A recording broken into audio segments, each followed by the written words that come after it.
अस्सलामुअलैकुम। Pakistan drama world में आप सबका वेलकम है। कैसी तेरी खुदगर्जी की एपिसोड 22 में हम देखेंगे कि शमशेर महक के घर के सामने महक का इंतज़ार कर रहा होता है कि उसी दौरान वहाँ पे एहसन आ जाता है। एहसन शमशेर को देखकर कहता है कि आज तुम मुझे अपनी बराबरी के लग रहे हो, ना कोई प्रोटोकॉल, ना कोई गाड़ी, ना कोई सिक्योरिटी।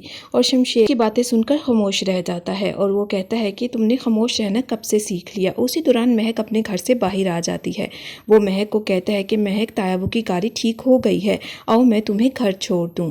लेकिन वो एहसन को इनकार कर देती है और कहती है कि कोई बात नहीं एहसन, मैं चली जाऊंगी। एहसन का शुक्रिया भी अदा करती है कि एहसन तुम हमारे लिए बहुत कुछ कर रहे हो। जिस पे एहसन कहता है कि मैं तो पहले ही तुम्हारे लिए बहुत कुछ करना चाहता था, लेकिन रास्तों में बहुत सी रुकावटें आई। शमशेर को वो इनडायरेक्टली बहुत सी बातें सुनाता है, लेकिन शमशेर किसी भी बात का जवाब नहीं देता। दूसरी तरफ फरवा अपनी बहन को समझा रही होती है कि शमशेर के सारे कार्ड वगैरह बाबा साहब ने फ्रीज़ करवा दिए हैं, वो बहुत जल्द घर खुद ही वापस आ जाएगा। उसी दौरान तारा वहाँ पे आता है तो वो तारा से कहती है कि मैं रात से तुम्हें फ़ोन कर रही हूँ, तुम मेरा फ़ोन नहीं उठा रहे। जिस पे तारा उसे कहता है कि मैं हर बात एक ही सवाल का जवाब नहीं दे सकता। वो इस बार भी वही सवाल पूछती है कि शमशेर नहीं आया, जिस पर तारा उसे कहता है कि नहीं, वो नहीं आया, माँ कहाँ है। जिस पर फरवा उसे कहती है कि माँ तो 2 दिनों से कमरे से बाहर ही नहीं निकली, मैं तो गई हुई थी, लेकिन उन्होंने सारा गुस्सा मेरे पे उतार दिया, लगता है मैं सबके लिए पंचिंग बैग हूँ। तारा अपनी माँ के पास आता है और उसे कहता है कि शमशेर नहीं आया, पहले वो शमीर के घर रह रहा था, उसके साथ मैं राब्ते में हूँ, अब सुना है उसने किराए का घर ले लिया है। माँ ये बातें सुनकर परेशान होती है और कहती है कि वो किस तरह रहेगा, उसे तो गर्मी में रहने की आदत भी नहीं है, शमशेर को तुमने लेके आना था। ये बातें सुनकर उसकी माँ परेशान हो जाती है। तब शमशेर रिक्शे में बैठकर शमीर के साथ किराए का घर देखने के लिए आता है। वहाँ का मालिक मकान उसे कहता है कि 18,000 एडवांस और हर माह की दूसरी तारीख को मुझे किराया मिल जाना चाहिए। जिस पर शमशेर उसे कहता है कि पहले घर तो दिखाओ। किराएदार कहता है कि बाद में कोई बदनज़मी हो, इसीलिए मैंने तुम्हें सारी शर्तें पहले ही बता दी हैं। शमशेर घर देखकर शमीर को कहता है कि यार घर तो ले लिया है, लेकिन मैं एडवांस कैसे दूंगा। जिस पर शमीर उसे कहता है यार परेशान ना हो, एडवांस मैं दे दूंगा। दोनों मिलकर घर सेट कर लेते हैं। एहसन आता है रीदा के पास और उसे कहता है कि रीदा बताओ मुझे तुम्हारी क्या मर्ज़ी है। जिस पर रीदा उसे कहती है कि जिस बात पर इतराज़ हो उस पर इकरार करना लाजमी तो नहीं है। जिस पर एहसन उसे समझाने की कोशिश करता है कि इकरार ही हम दोनों के लिए, हमारे ख़ानदानों के लिए बहुत बेहतर है, तुम मेरे साथ बहुत खुश रहोगी। वो रीदा को ये भी कहता है कि मुझे पता है तुमने मुझे उस नज़र से नहीं देखा और ना ही मैंने तुम्हें उस नज़र से कभी देखा। इस पर रीदा एहसन को कहती है कि लगता है तुम अपनी गलतियों का मदावा कर रहे हो। जिस पर एहसन उसे समझाने की कोशिश करता है कि मैं सिर्फ ताया अबू के लिए जो कर सकता था वो करना चाह रहा हूँ, तुम मेरे साथ बहुत खुश रहोगी, यकीन करो। और वो रीदा को ये भी कहता है कि तुम्हारी जो भी मर्जी होगी वही मेरी मर्जी होगी। वो रीदा को ये बातें कहकर वहाँ से चला जाता है। दूसरी तरफ शमशेर महक को उस घर में लेकर आता है और उसे कहता है कि यहाँ पे पानी है, बिजली है, लाइट भी कुछ देर तक आ जाएगी, हम कुछ अर्सा यहाँ पे रहेंगे, फिर किसी दूसरे घर में चले जाएंगे। रेहान आता है अपनी बीवी के पास और उसकी बीवी शुरू हो जाती है उस पर गुस्सा उतारना। वो कहती है कि भाई जान ऐसा जाल बिछाते हैं कि उसमें फंसने वाला उनकी फर्माबरदारी करता रहता है।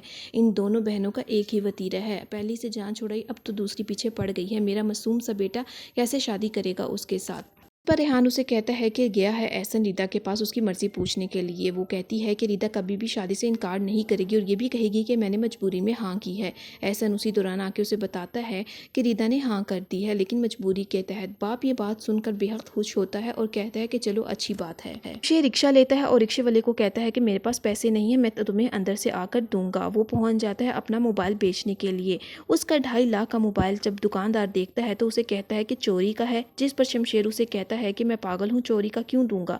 जिस पर उसे कहता है कि जब तुम मानोगे चोरी का है फिर ही मैं तुम्हारा ये मोबाइल लूँगा, क्योंकि चोरी का मोबाइल ऐसे नहीं बिकता, इसके सब पुर्जे अलग-अलग करने पड़ते हैं। शमशेर ये बात मान लेता है और वो इस 2.5 लाख के मोबाइल के बदले उसको 30,000 पकड़ाता है। ये 30,000 देकर वो हैरान हो जाता है और आकर रिक्शे वाले को भी पैसे देता है। फिर वो रिक्शे वाले को कहता है कि मैंने करियाना मतलब ग्रोसरी वाली स्टोर से कुछ सामान लेना है। वो वहाँ से लेकर सामान वापस आ रहा होता है कि उसके बाद रिक्शे के पीछे 2 डाकू लग जाते हैं। वो अपनी गन निकालते हैं और उसके सर पर रखते हैं और उसके सारे पैसे ले जाते हैं। वो उसका सामान भी लेके जा ही रहे होते हैं कि वो कहता है कि हाँ मुझे गोली मारो, कि अगर मेरे सामान को हाथ भी लगाया तो फिर देखना। लेकिन उससे गोली नहीं चलाई जाती, उसके सर पे बंदूक मारकर वो लोग वहाँ से चले जाते हैं। दूसरी तरफ शमशेर जब घर वापस आता है तो उसके सर पर पट्टी होती है। पट्टी देखकर महक उसे कहती है कि तुम लड़ाई झगड़ा करके आए हो, ये मेरी लड़ाई है, मैं ये लड़ाई खुद लड़ूंगी। मैं कल पुलिस स्टेशन जाकर FIR कटवाऊंगी तुम्हारे बाप के खिलाफ। जिस पर शमशेर उसे कहता है कि ठीक है, मैं भी कल तुम्हारे साथ चलूंगा। महक उसे कहती है कि तुमने ज़िंदगी में एक फ़ैसला लिया है, मैं इस फैसले को बदलने पर तुम्हें मजबूर नहीं करूँगी, क्योंकि मुझे लगता है कि तुमने ये वाहिद फ़ैसला ऐसा है ज़िंदगी का जो ठीक लिया है। शमशेर महक को कहता है कि तुम इस कमरे में सो जाना, मैं दूसरे कमरे में सो जाऊंगा, क्योंकि इस कमरे में पंखा नहीं है। दोनों अपने अपने कमरे में चले जाते हैं। दूसरी तरफ महक शमशेर का ये बदलाव देखकर बेहद परेशान भी हो रही होती है कि शमशेर इतना ज़्यादा क्यों बदल गया है। महक अपने कमरे में लेटी होती है, लेकिन उसको नींद नहीं आ रही होती। वो उठकर शमशेर के लिए दवाई लेकर जाती है, जिस पर शमशेर उसे कहता है कि तुम मेरी फ़िक्र मत करो। जिस पर महक उसे कहती है कि मैं तुम्हारी फ़िक्र नहीं कर रही, मैं सिर्फ ये चाहती हूँ कि मेरी ज़ात से किसी को कोई तकलीफ़ ना पहुँचे। अभी वो ये बात करके जा ही रही होती है कि शमशेर उसको कहता है कि तकलीफ़ तब होती है जब आपको पता चले कि आपकी वजह से कोई तकलीफ़ में है, और आपको तकलीफ़ तब होती है जब आपको पता चले कि आप बहुत बुरे हैं, और तकलीफ़ तब होती है जब आपको पता चले कि आपके अपनों ने ही आपको इतना बुरा बना दिया है। महक ये बातें खड़ी सुनती रहती है। दूसरी तरफ शमशेर की माँ बेहद परेशान है। वो बाबा साहब को कहती है कि आप उससे माफ़ी मांग लें और उसको घर लेके आएँ।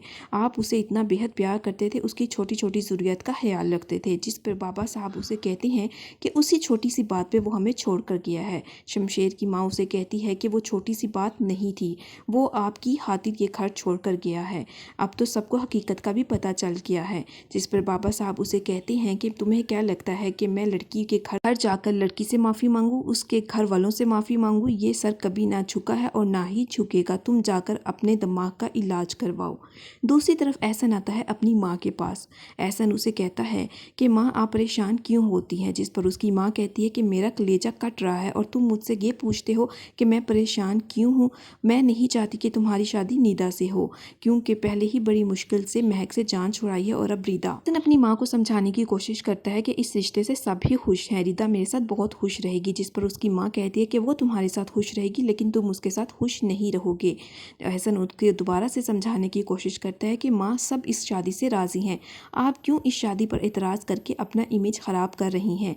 मैं हर हाल में शादी करके रहूँगा रिदा के साथ। दूसरी तरफ निदा का बाप आता है निदा के पास और उसे कहता है कि निदा तुम्हारी माँ बता रही थी कि तुमने शादी के लिए हाँ कर दी है, तुम मुझे बताओ दिल से तुम क्या चाहती हो। जिस पर निदा अपने बाप को कहती है कि मेरा दिल जो कुछ चाहता था वैसा तो मुझे कुछ भी नहीं मिला। अब मैं इस शादी से खुश हूँ या ना हूँ, क्या फ़र्क पड़ता है। निदा का बाप उसकी ये बात सुनकर वहाँ से खामोशी से चला जाता है। अगले सीन में दिखाया है कि महक शमशेर के लिए चाय लेके आती है बगैर चीनी के, जिस पर महक उसे कहती है कि कल तुम चीनी नहीं लेकर आए थे। शमशेर उसे कहते हैं कि ठीक है मैं आज ले आऊँगा। महक उसे ये भी बताती है कि घर में कोई भी सामान नहीं है।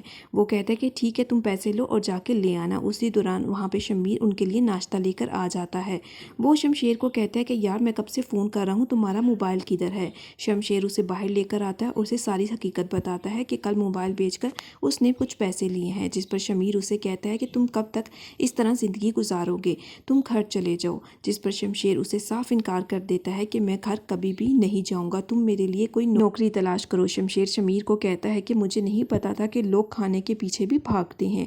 जिस पर शमीर उसे कहता है कि यार दुनिया तो आपको नोच सकती है, तुम्हारे बाप का नाम इतना बड़ा है कि उसका नाम सुनकर तुम लोगों के पास कोई भी मुसीबत नहीं आती, लेकिन दुनिया बहुत ही जालिम है, उनका बस चले तो वो आपके जिस्म से बोटियां नोच कर खैर शमशेर ने इस बात का फैसला कर लिया है कि वो किसी भी हालत में घर वापस नहीं आएगा। वो शमीर को साफ इनकार कर देता है और कहता है कि उसके लिए नौकरी की तलाश करो। खैर अगर आपको ये मेरी वीडियो पसंद आई हो तो काइंडली मेरे चैनल को लाइक और सब्सक्राइब करना मत भूलिएगा।